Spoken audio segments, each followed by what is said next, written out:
کسه وته بسم الله الرحمن الرحیم.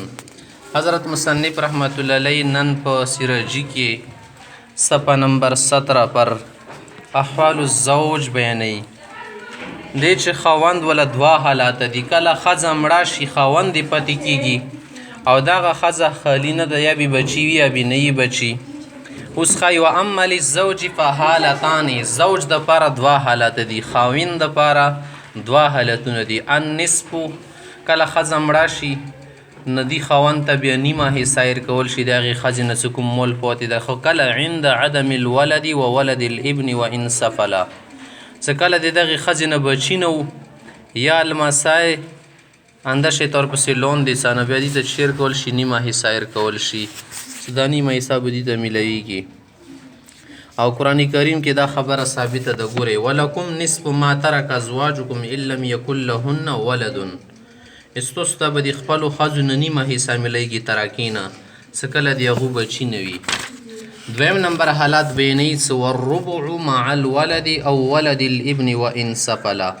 والربع څلورمه حصه خاوند ته ورکول شي څه کله ښځه مړه شوې ده، خو کله څه د ښځې بچي پاتې شي، لکه دې سره زوی پاتې ده، ښځه لوړه خاونده پاتې ده، مع الولد بچای او ولد الابن المسای و ان سفل اندسې ورپسې لون دي څه.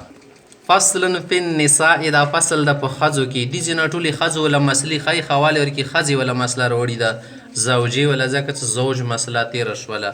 دې څه احوال الزوجات، دا احوال دي ښځو وله، ښځې خو ټولو ښځو ته ویل شي، دې ځکه ونه مراد کروادانې دي، کومې کروادانې دي د هغو وله حالات درته ښایي. لیس اما للزوجات فحالتان، کومې کروادانې دي هغو دپاره دوه حالتونه دي.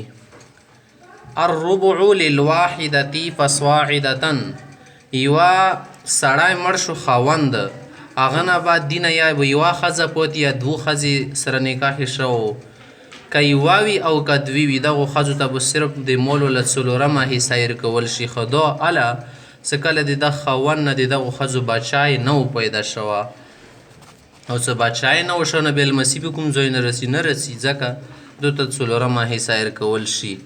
نه للواحدة یوې ته هم د څلورمه ورکول شي، فصاعدة که یوې نه زیاتې څلور ښځې وي که نه، نو دا څلورمه حصه به دو منځ کې تقسیم کړي. خو کله د عند عدم الولد، کله دغې خاوند نه دو بچی نه وي او ولد الابن المسای نه وي، و ان سفل اندسې لون دي سره پسې.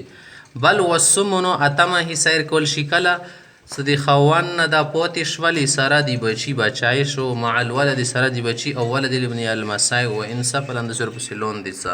دې ځای کې که تاسو سوچ وکئ د خاوند وله حصه د ښځې نه زیاته ده، ځکه هځې کې مو تېره که خبره څه کله ښځه وفات شي بچي نشته، خاوند ته نیمه حصه میلیږي. کله ښځه وفات شي او بچي وي ورسره، نو خاوند ته بیا څلورمه حصه میلیږي. ای ښځې وله حصه دې نه لاندې ده، که بچي نه وي خاوند وفات شو، ښځه یې واده که یوې نه زیاتې څلورمه حصه ورکول شي، که بیا بچي و بیا ورته اتمه حصه ورکول شي. ښه د ښځې وله دوې حصې بیان شي چې یوه څلورمه ورکول شي څه کله خاوند وله بچي نه وي. دا د کوم ځای نه ثابت دی؟ قرآن کریم نعوذ بالله من الشیطان الرجیم. ولهن الربع مما ترکتم ان لم یکن لکم ولد. څه که تاسو کې یوه سړي شش وله خاوند یې وفات شولو، ښځې ونه پاتې شولې او د ښځو سره وړکه نه و، لمسی وغیره نه و د دې سړي نه، نو بس داسې صورت کې دغو ښځو ته څلورمه حصه ورکول شي. که بیا بچي ورسره یې بیا اتمه حصه ورکول شي. دا قرآن ثابت. اعوذ بالله من الشیطان الرجیم. فإن کان لکم ولد فلهن الثمن، که بیا تاسو بچي اولاد وي نو بیا دغو ښځو ته اتمه حصه ورکول شي.